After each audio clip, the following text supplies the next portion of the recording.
علی بھی اگلا سوال ہے، ایک مشہور زمانہ دیوبندی مناظر نے اپنے آپ کو دیوبندی کہلوانے کا دفاع کرتے ہوئے دلیل دی ہے کہ اگر آپ سے پوچھا جائے کہ آپ کہاں کے رہنے والے ہیں تو آپ یہ تو نہیں کہتے کہ میں دنیا کا رہنے والا ہوں یا ایشیا کا رہنے والا ہوں، بلکہ اپنے شہر یا صوبے یا ملک کا نام بتاتے ہیں۔ اگر کوئی کہتا ہے کہ میں لاہوری ہوں تو اس کا ہرگز مطلب نہیں کہ وہ پاکستانی نہیں، بلکہ ایسے ہی دیوبندی کا مطلب سنی، حنفی اور مسلم ہے۔ خام خام مسلم یا مسلمان کہلوانے پر زور دینا جاہلیت ہے۔ استغفر اللہ تو بولے یہ جاہلیت نہیں ہے، یہ آپ کی جاہلیت ہے کہ آپ کتاب و سنت کی واضح تعلیمات کو جاہلیت سمجھتے ہیں۔ یہ آپ کے جاہل ہونے کے اوپر بہت بڑی دلیل ہے۔ یہ اتنا سادہ مسئلہ نہیں ہے۔ پہلے تو میں ان کو اینٹی وینم والا جواب دیتا ہوں نا۔ آپ کو پتا ہے اسلام بھی جو ہے نا وہ لا سے شروع کرتا ہے، جی لا الہ الا اللہ، پہلے سارے جھوٹے خداؤں کی نفی، پھر اللہ کا تعارف۔ تو پہلے تو میں ان کی نفی کرتا ہوں نا، اس اعتبار سے کہ اگر ان کا یہ قانون مان لیا جائے تو مجھے بتائیں، اگر آپ یہ کہیں گے کہ میں دیوبندی ہوں اور اس کا مطلب انڈرسٹوڈ ہوگا کہ آپ حنفی بھی ہیں، تو پھر کون سے والے حنفی ہیں؟ بریلوی حنفی ہے، دیوبندی حنفی؟ تو دونوں ایک دوسرے سے پوچھ لیں، بریلوی کہیں گے یہ حنفی نہیں ہے، دیوبندی کہیں گے وہ حنفی نہیں ہے۔ صحیح۔ اور پھر بھی آپ کو یقین نہ آئے تو ہم ان کی کتابوں سے بتا دیتے ہیں۔ آج کل کچھ لوگ کہانیاں کرا رہے ہیں، نہیں پرانے بزرگ تو بڑے اچھے تھے، یہ بعد والے خراب ہو گئے۔ نہ سر، پرانے تسی اگر کٹو گے نا تو یہ کچھ لال ہی نہیں جو پرانے لال سمجھے، اے پھر بھی اچھے ہو گئے جے۔ پرانے جنہیں کوڑے سمجھے نا، اللہ معافی دے۔ آپ احمد بریلوی صاحب کی کتاب ہے حسام الحرمین، حسام الحرمین، حرمین کی تلوار، کتاب کا نام دیکھ لیں کتنا میٹھا ہے۔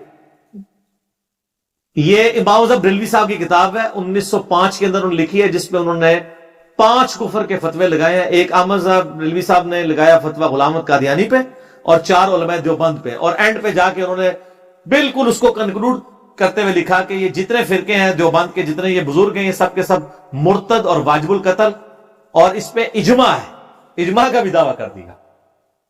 آپ دنیا کے باشندے اور ایشیا، تہاڈا ایشیا دنیا سب بھول جاؤ گے جو کوئی تہاڈے نال کر کے گئے ہیں بزرگ۔ اچھا، اس کے جواب میں 1906 کے اندر دیوبندیوں نے کتاب لکھی جو کہتے ہیں ہم بڑی میٹھی باتیں کرتے ہیں۔ سر یہ میٹھی باتیں اس وقت تک ہوتی ہیں جب ان کے مفادات میں ضرب نہ پڑے۔ 35 علماء دیوبند انکلوڈنگ اشرف علی تھانوی صاحب نے سائن کیا اس کتاب پہ، اور اس کتاب کو لکھا ہے خلیل احمد سہارنپوری نے۔ شیخ زکریا کاندلی جنہوں نے فضائل اعمال لکھی ہے نا، ان کے پیر صاحب نے فضائل اعمال میں خلیل احمد سہارنپوری کے حوالے ہیں، اس نے کتاب لکھی، اس کا نام رکھا المہند علی المفند، ہند کی تلوار ایک سٹھیائے ہوئے پاگل بابے کے اوپر۔ اور سٹھیایا ہوا پاگل بابا کسے کہا؟ احمد بریلوی صاحب کو۔ کس نے کہا؟ میٹھے میٹھے خلیل احمد سہارنپوری نے۔ میٹھی میٹھی خوش اخلاقی کی باتیں، کرٹسی کی باتیں کرنے والوں نے اپنی کرٹسی دکھا دی۔ کتاب کا نام دیکھیں، المہند علی المفند، ہند کی تلوار سٹھیائے ہوئے بابے کے سر کے اوپر۔ اور انہوں نے پھر کہا کہ احمد بریلوی اور ان کی پوری جماعت ایک شیطانی لشکر ہے جو ہم پہ حملہ آور ہو گئے۔ شیطان کے ساتھ جا کے ملایا انہوں نے اور کہا یہ ساری ان کی پارٹی۔ تو اب ہم معصومانہ سوال کرتے ہیں کہ جب صرف حنفی کہہ لینا، دیوبندی کہہ لینا کافی ہوتا تو یہ جو باقی ساری اس کے ساتھ معاملات لگے ہوئے ان کا آپ کیا کریں گے؟ تو یہ ان کا موقف بالکل غلط ہے۔ اب میں علمی دلائل کی طرف آتا ہوں، کیونکہ جب تک چوٹ نہ لگائی جائے، اب دماغ میں اتنا ڈرل ہو چکا ہوگا کہ اب میری باتیں ان کے دماغ میں گھسنا شروع ہو جائیں گی، ٹھیک ہے؟ اور وہ میں علمی دلائل اب ان کے سامنے رکھتا ہوں کہ دیکھیں، اگر ہم مسلمان یا مسلم کہنے کی رٹ لگاتے ہیں تو یہ کوئی ہماری ذاتی اختراع نہیں ہے، بے شک قرآن حکیم نے اس کا ہمیں حکم دیا ہے۔ ملت ابیکم ابراہیم، سورہ الحج آیت نمبر 78، پیروی کرو اپنے باپ ابراہیم کی ملت کی، ہوا سماکم المسلمین، جس نے تمہارا نام مسلم رکھا تھا۔ یہاں پہ مسلم ایز اے صفت نہیں آیا، ایز اے صفت کا مطلب ہے کہ سر تسلیم خم کرنے والا، یہاں ہے سماکم، تمہارا اسم، تمہارا نیم، تمہارا نام مسلم رکھا تھا۔ من قبل وفی ھذا، اس قرآن کے نزول سے پہلے ابراہیم نے رکھا تھا اور اس کتاب میں ہم رکھ رہے ہیں۔ تو یہ تمہیں اللہ نے حکم دیا کہ اپنے آپ کو مسلم کہنا ہے۔ اللہ تعالیٰ نے ہمیں کہیں نہیں کہا کہ ہم نے اپنے آپ کو بریلوی، دیوبندی، اہل حدیث، سنی شیعہ ان ناموں میں بانٹ رہے ہیں. اب یہ کہا کہ جی پتہ کیسے چلے گا, تو پتہ تو سر دیوبندی کہنے سے بھی کوئی نہیں چل رہا. دیوبندی کون سے ایک ہیں؟ دیوبندی بھی تو دو ہیں, حیاتی اور مماتی. دونوں ایک دوسرے کو بدعتی اور مشرک سمجھتے ہیں. جی تو یہ دمیں آپ قیامت تک لگاتے جائیں, یہ ختم نہیں ہوں گی. اور اب تو ماشاءاللہ اس کے اندر بھی حیاتیوں میں بھی لڑائی شروع ہو گئی ہے. طارق جمیل حیاتی اور پارٹی ہے, الیاس گمن حیاتی دوسری پارٹی ہے. وہ ایک دوسرے کے اوپر فتوی بازی کر رہے ہیں, آپ کے سامنے سوشل میڈیا پہ موجود ہے نا, گمراہ ایک دوسرے کو ڈکلیئر کر رہے ہیں. حیاتیوں میں بھی آگے حیاتی 1 حیاتی 2. تو یہی انجام ہوتا ہے دمیں لگانے کا. دمیں جب لگتی ہیں تو پھر ان دموں میں سے شاخیں نکلتی رہتی ہیں, کچھ اینڈ نہیں ہوتا. جی قرآن نے ہمیں مسلم کے لانے کا حکم دیا ہے, اور قرآن حکیم میں آیا وَاعْتَصِمُوا بِحَبْلِ اللَّهِ جَمِيعًا وَلَا تَفَرَّقُوا, اللہ کی رسی یعنی قرآن کو مضبوطی سے تھام لو, آپس میں تفرقے میں مت بٹو. اور یہ سب سے سخت آیت سورۃ الانعام کی آیت نمبر 159 ہے, ان الذین فرقوا دینہم وکانوا شیعا, بے شک جن لوگوں نے اپنے دین میں فرقے بنا لیے اور گروہوں میں بٹ کے, لست منہم فی شیء, اے نبی علیہ السلام آپ کا ان سے کوئی تعلق نہیں ہے. انما امرہم الی اللہ, ان کا معاملہ اللہ کے سپرد ہے. ثم ینبئہم بما کانوا یفعلون, پھر اللہ ان کو بتا دے گا جو دنیا میں وہ کرتوت کیا کرتے تھے, کہ انہوں نے یہ فرقے بنائے, فرقہ واریت میں امت کو بانٹا. نبی صلی اللہ علیہ وآلہ وسلم نہ سنی تھے, نہ شیعہ تھے, نہ بریلوی تھے, نہ دیوبندی تھے, نہ اہل حدیث تھے. اچھا مجھے تم بتائیں کہ اگر آپ سے کوئی کافر آگے پوچھے کہ نبی علیہ السلام کیا تھے, مسلم, تو ان کی جرت ہوگی کوئی کہے نبی علیہ السلام بھی دیوبندی تھے؟ تو سر اسی سے اندازہ لگا دیں کہ اس لفظ کی کتنی ورتھ رہ جاتی ہے. ختم. اور اگر وہ کہتا ہے نہیں اس زمانے میں مسلم کافی تھا تو اب ہمیں یہ نام لگانے پڑتے ہیں, تو وہ گورا آپ کو معصومانہ سوال اگلا کرے گا, اب لگانے پڑتے تو یقیناً آپ کے نبی یہ بتا کے گئے ہوں گے کہ ایک زمانہ آئے گا کہ مسلم کے ساتھ 50 دمیں اور لگانی پڑیں گی. تو وہ حدیث کس کتاب کے اندر لکھی ہوئی ہے؟ نہیں, کوئی. ہم بتا دیتے ہیں بخاری مسلم میں کہ قیامت تک مسلم لفظ ہی رہے گا. صحیح مسلم کے اندر حدیث موجود ہے کہ نبی علیہ السلام نے فرمایا کہ جب دجال کے خلاف قتال ہوگا نا حضرت عیسیٰ علیہ السلام کا, تو اگر کسی پتھر کے پیچھے یہودی چھپا ہوگا نا مسلمان سے لڑائی کرنے کے لیے, تو وہ پتھر بھی چیخ کے کہے گا جی ایوہ المسلم, اے مسلم, میرے پیچھے یہودی ہے, اسے قتل کر دو. یعنی میدان جنگ کے اندر سوائے ایک درخت کے جو غرقد ہے, وہ یہودیوں کا درخت ہے, وہ یہودیوں کو پناہ دے گا, وہ بول کے نہیں کہے گا, جس کی کاشت اسرائیل میں بہت زیادہ ہو چکی ہے. میرا یوٹیوب پہ اس کے اوپر کلپ بھی موجود ہے. میں ایک معصومانہ سوال کرتا ہوں کہ قرب قیامت میں جب دجال آ جائے گا, اس وقت تو آپ کی ڈاکٹرائن کے مطابق تو اس پتھر کو کہنا چاہیے تھا اے حنفی دیوبندی بھائی, اے حنفی بریلوی بھائی. وہ تو کہہ رہا ہوگا ایوہ المسلم, اے مسلم. تو اس کا مطلب ہے دیوبندی بریلوی ختم ہو چکے ہوں گے اس وقت تک. اور آپ اگر یہی ہوگا, ادروائز آج کے بریلوی دیوبندی کو آپ مسلم کہہ کے پکارے تو وہ آپ کو ایسے دیکھے گا جیسے پتہ نہیں آپ نے اس کو گالی دے دی ہے. آپ چیک کر لیں, میں آپ کو بتا دیتا ہوں. آپ کسی بریلویوں کی مسجد میں چلے جائیں اور اس کو جا کے پوچھیں یہ مسجد کس کی ہے, تو کہیں گے بریلویوں کی, تو آپ جا کے بتائیں میں مسلم ہوں, وہ آگے سے کہا میں کافر ہوں, وہ اس لفظ سے چڑھے گا. تو اس سے آپ پھر معصومانہ سوال کریں کہ اگر تم واقعی مسلم ہو تو تمہیں بھی کہنا چاہیے تھا میں مسلم ہوں, فخر اسی پہ محسوس کرنا چاہیے تھا. جی اچھا, لیکن اسی مسجد میں آپ جا کے وہ پوچھے کس کی مسجد, کہے گا بریلویوں کی, تو آپ کہیں کہ میں دیوبندی ہوں, وہ کہے گا ہاں جی دیوبندی بھی, یہاں دیوبندیوں کی مسجدیں بھی ہیں. وہ خود آپ کو گائیڈ کرنا شروع کر دے گا. نہ اس کے ماتھے پہ بال آئے گا, نہ کوئی غصہ آئے گا, نہ وہ اپنے منہ کے ساتھ وہ باندھے گا جسے انگلش میں ڈاگ کہتے ہیں, جس کا ذکر سورۃ الاعراف کی آیت نمبر 175 میں علماء سو کی مثال اس کی دی گئی ہے. وہ نہیں باندھے گا اپنے منہ کے ساتھ کیونکہ اس کو نارمل لگے گا. تو جب ایک مسلم کو لفظ مسلم اور مسلمان اب نارمل لگنا شروع ہو جائے تو آپ سمجھ لیں کہ اس کو بیماری لگ گئی ہے. جیسے بیمار آدمی کو پکوڑے بھی کڑوے لگتے ہیں کیونکہ اس کے منہ کا ذائقہ خراب ہوا ہوتا ہے, ان کو مسلم لفظ بھی کڑوا لگتا ہے. صحیح, یہی حال اہل حدیثوں کا بھی ہے, وہ بھی یہی کر رہے ہوتے ہیں. اہل حدیثوں سے پوچھیں کہ صحیح مسلم کے اندر حدیث ہے کہ ہر مسلمان ہر مسلم پہ ہفتے میں ایک دن غسل کرنا واجب ہے جس میں وہ اپنے جسم کا میل دور کرے. اور بخاری مسلم میں آتا ہے جمعے والے دن کرے گا تو افضل ہے, جمعے کے علاوہ بھی کسی دن کر سکتے ہیں. تو وہاں پہ یہ تو نہیں ہے کہ ہر بریلوی پہ, دیوبندی پہ, اہل حدیث پہ, شیعہ پہ, سنی پہ, مسلم ہے. قرآن و حدیث کی تو ٹرم ہی مسلم اور مؤمن ہے, یہ ٹرمز ہی آپ نے خود بنا لی ہیں. اور پھر اس سے بڑا ظلم یہ ہے کہ مسجدوں کے باہر لکھا ہے اور فرقوں کے ناموں کے اوپر مسجدیں بانٹی ہیں اور پھر باقاعدہ لکھ کے لگایا کہ یہاں پہ امام مسجد اس فرقے کا ہوگا, دوسرے کے علاوہ نہ کوئی تقریر کر سکتا ہے نہ نماز پڑھا سکتا ہے. کیوں؟ دوسرے کافر ہیں, وہ اندر سے یہی کہہ رہے ہوتے ہیں. تو میں ان کو وہی بات کروں گا, ما کان ابراہیم یہودی ولا نصرانی. ابراہیم علیہ السلام نہ تو یہودی تھے اور نہ نصرانی تھے. یہ آپ سے پہلے بھی ایک امت یہ کام ڈال چکی ہے, بنی اسرائیل. یہودی کہتے تھے ہم ابراہیمی ہیں اور عیسائی کہتے تھے ہم ابراہیمی ہیں. جس طرح دیوبندی کہتے ہیں ہم حنفی ہیں اور بریلوی کہتے ہیں ہم حنفی ہیں. دیکھا جی. سنی کہتے ہیں ہم محب اہل بیت ہیں, شیعہ کہتے ہیں ہم محب اہل بیت ہیں. اللہ نے فرمایا نہ سے اسٹارٹ, ما کان ابراہیم یہودی ولا نصرانی. نہیں, ابراہیم نہ تو یہودی تھے نہ عیسائی تھے. ولکن کان حنیفا مسلما, بے شک. بلکہ وہ سب سے ٹوٹ کے ایک اللہ کے ہو گئے تھے اور وہ مسلم تھے. وما کان من المشرکین, اور وہ مشرکوں میں سے نہیں تھے. مجھے اپنے استاد کی بات یاد آ گئی, ڈاکٹر اسرار صاحب کی. وہ جب بھی آیت پڑھا کرتے تھے تو کہا کرتے تھے کہ محمد صلی اللہ علیہ وآلہ وسلم نہ سنی تھے نہ شیعہ تھے, بلکہ وہ ایک اللہ کے ہو گئے تھے, وہ مسلم تھے. وہ کہتے تھے اس کو اپنی امت کے اوپر بھی آپ ٹرانسلیٹ کریں, یہ اگلے امتوں کی داستانیں نہیں ہیں. ابراہیم علیہ السلام کیونکہ ہم دین ابراہیمی کے اوپر ہے نا جی.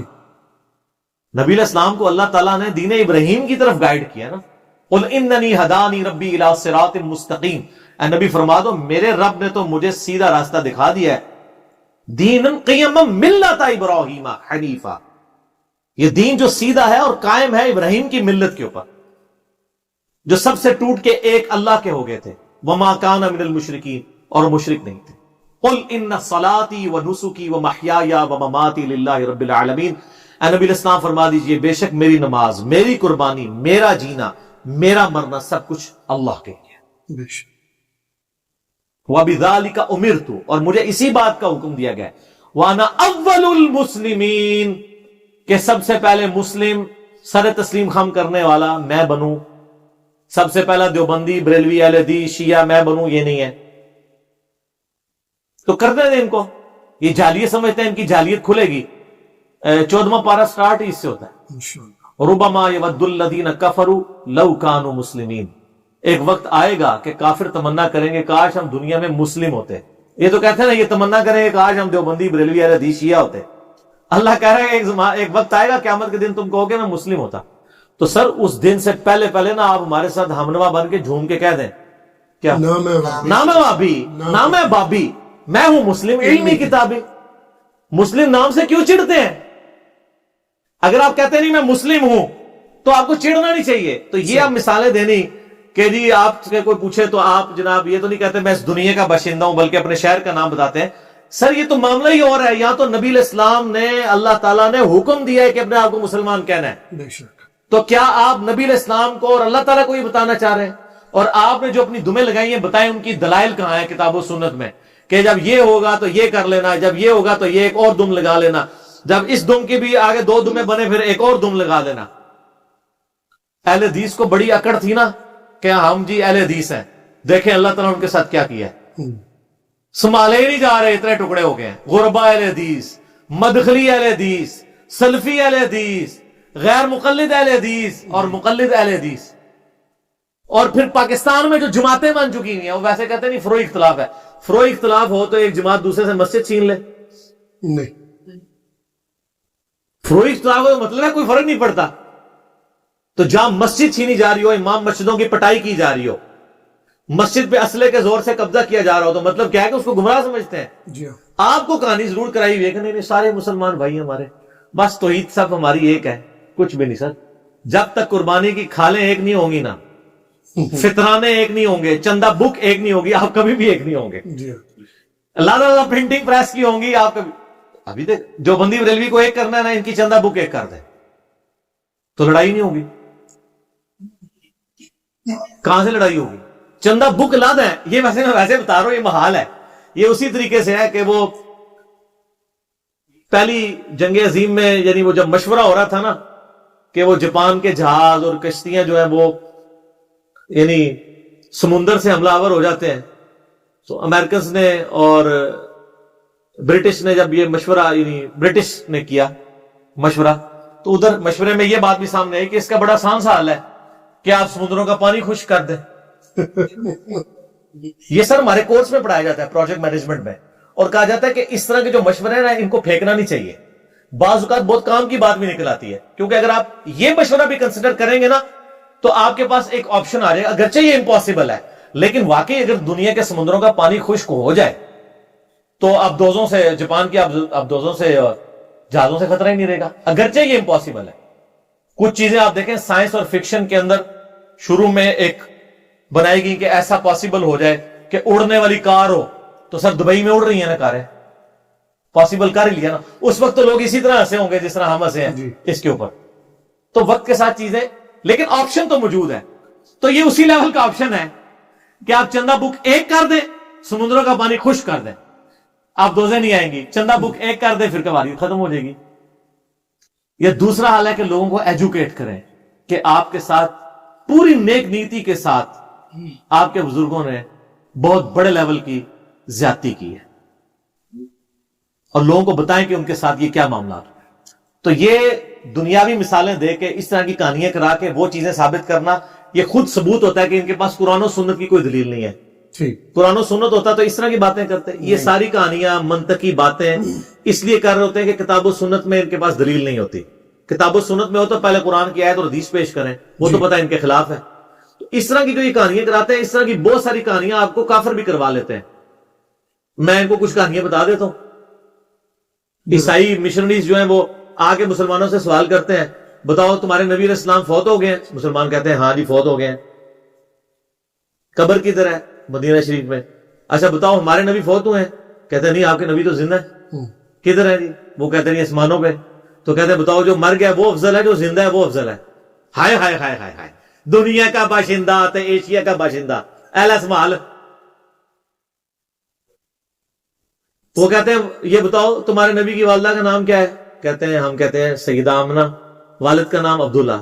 وہ کہتے ہیں ہماری نبی کی والدہ کا نام ہم کہتے ہیں مریم. کہتے ہیں باپ. کہتے ہیں باپ تو نہیں تھا وہ تو اللہ کی روح تھے. تو ان کا جو اللہ کی روح ہو وہ افضل ہے یا جو دنیا کے کسی انسان کے کسی عورت کے ساتھ ازدواجی تعلق سے پیدا ہو وہ افضل ہے؟ یہ وہی ہے ایشیا کا باشندہ دنیا کا باشندہ. نا یہ پرانی باتیں ہوتی تھی پرانے فرقے ہوتے تھے. سر یہ جو میں دعوے کر رہا ہوں میں کو تکبر کے طور پہ نہیں کر رہا اللہ وجہ بصیرت یہ بات کر رہا ہوں اللہ کے فضل سے کہ یہ انہوں نے جتنی کہانیاں کروائی ہوئی تھی نا میں خود یہ کہانیاں کروانے والوں میں تھا. اس لیے مجھے پنجابی سے نا کہ وہ دائیوں کے ٹیڈ نہیں چھپے ہوتے دائیوں سے پیٹ نہیں چھپے ہوئے ہوتے. مجھے سب کچھ پتا ہے. اس لیے میں بار بار آپ کو کہہ رہا ہوں خدا کے لیے اس پلیٹ فارم کی دعوت کو یہ نہ سمجھیے گا جس طرح لوگ آتے تھے چلے جاتے تھے پھر مر جاتے تھے ان کے اثرات ختم ہو جاتے تھے. نہ یہ عام دعوت نہیں ہے. یہ دعوت اسی پیٹرن پہ شروع ہوئی ہے جو اللہ کے محبوب صلی اللہ علیہ وآلہ وسلم نے 1400 سال پہلے امت کو دی تھی. اور آپ کے بزرگوں نے اس کے اوپر مٹی کے گرد و غبار ڈال کے اسے سنی شیعہ کی تفریق میں اور بزرگوں کی تفریق کے اوپر توڑ دیا ہوا تھا. اور امام مالک کا قول ہے کہ اس امت کے آخری حصے کی اصلاح بھی اسی طریقے پہ ہوگی جو صحابہ اور تابعین کے یعنی اولین مسلمانوں کی اصلاح ہوئی ہے. اب میں آپ سے معصومانہ سوال کرتا ہوں اگر امام مہدی جو ہے وہ مدرسہ دیوبند میں آ گئے کیونکہ یہ تو انہوں نے ہی کہا نا جی تو منظر اسلام بریلی والے ان کو امام مہدی مانیں گے؟ انشاءاللہ ہزاروں کا لشکر ان کی شہادت کے لیے بھیج دیں گے. اور اگر وہ منظر اسلام بریلی شریف میں آ گئے تو دیوبند سے لشکر روانہ ہو جائے گا. جی تو پھر اس کا مطلب امام مہدی کیسے ہوں گے؟ ان کو کوئی پوچھے جب وہ امام مہدی سے پوچھا جائے گا آپ کیا ہیں تو کیا کہیں گے میں بریلوی ہوں دیوبندی ہوں اہل حدیث ہوں شیعہ ہوں یا مسلم. تو امام مہدی کے پیچھے کون، امام مہدی کے پیچھے کون چلیں گے؟ مسلم، کیونکہ ہمارا تو پہلی مصیبت ڈال جانی ہے. جو بندیوں نے تو کہنا ہے جب تک آپ المحنت پہ ایمان نہیں لاتے اور بریلویوں کو مشرک نہیں کہتے تو آپ ایک شیطانی لشکر ہے جو ہم پہ حملہ آور ہو گیا.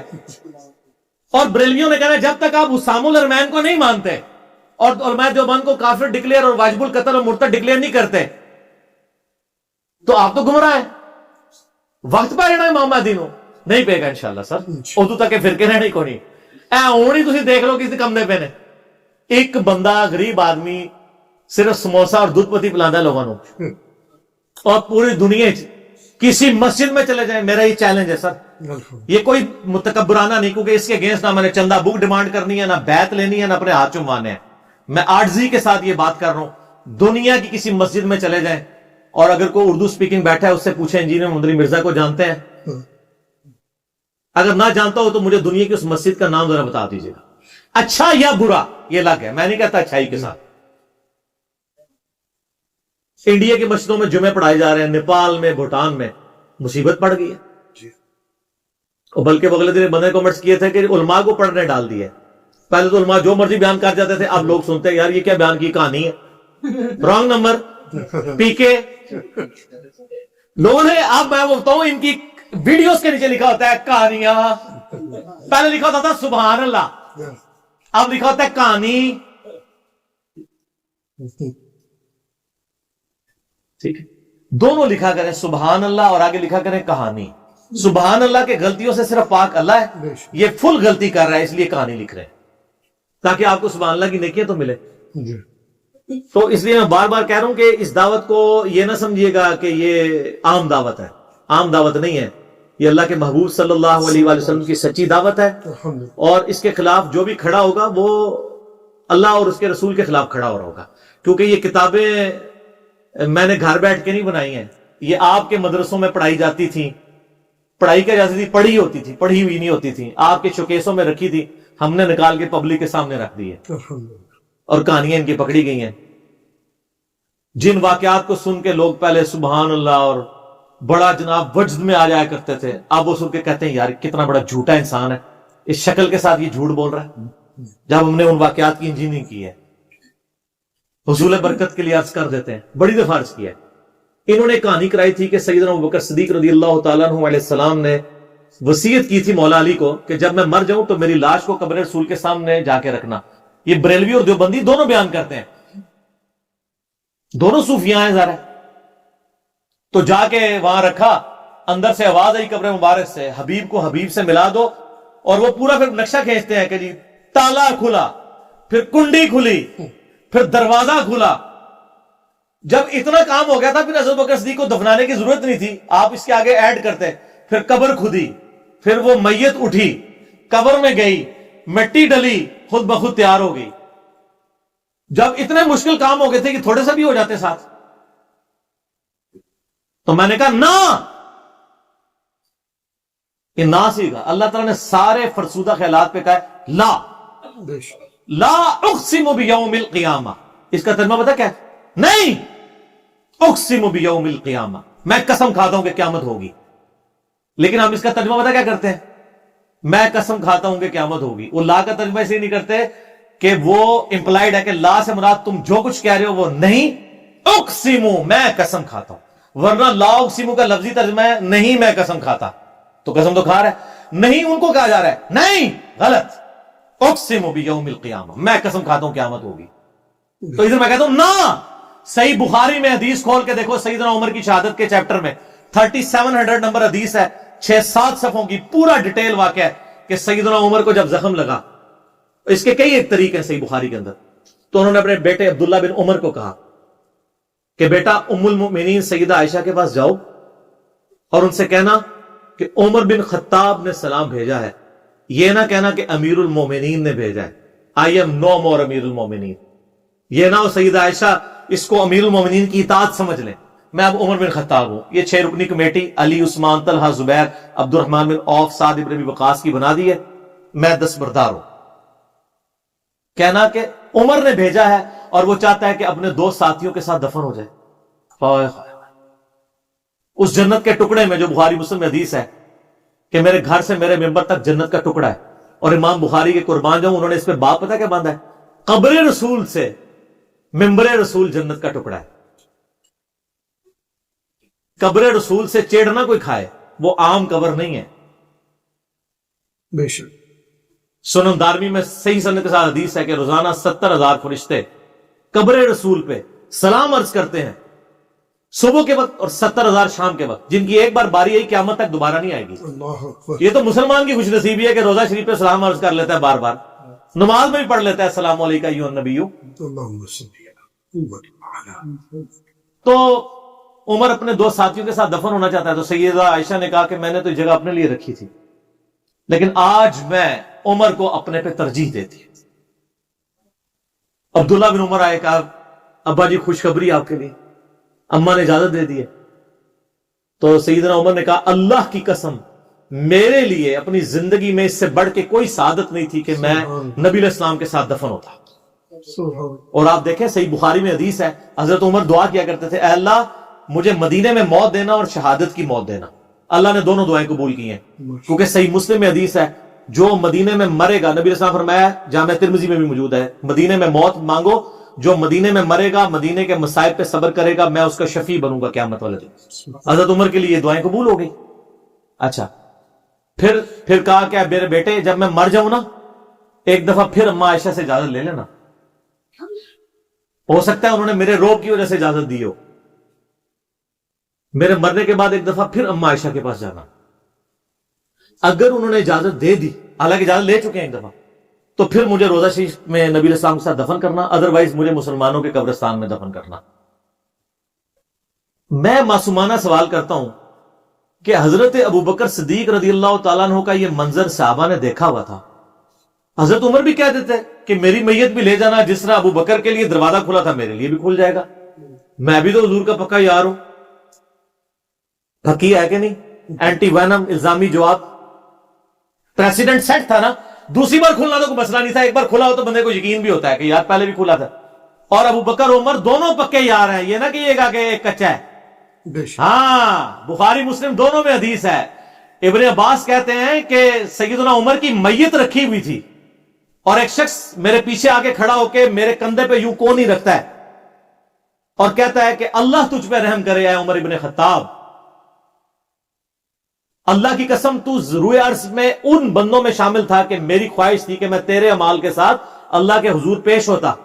تیرے جیسے اعمال کسی کے نہیں. کدھر رومن امپائر اور پرشین امپائر، دنیا کی سپر پاور یرموک اور قادسیہ میں گرا دی انہوں نے.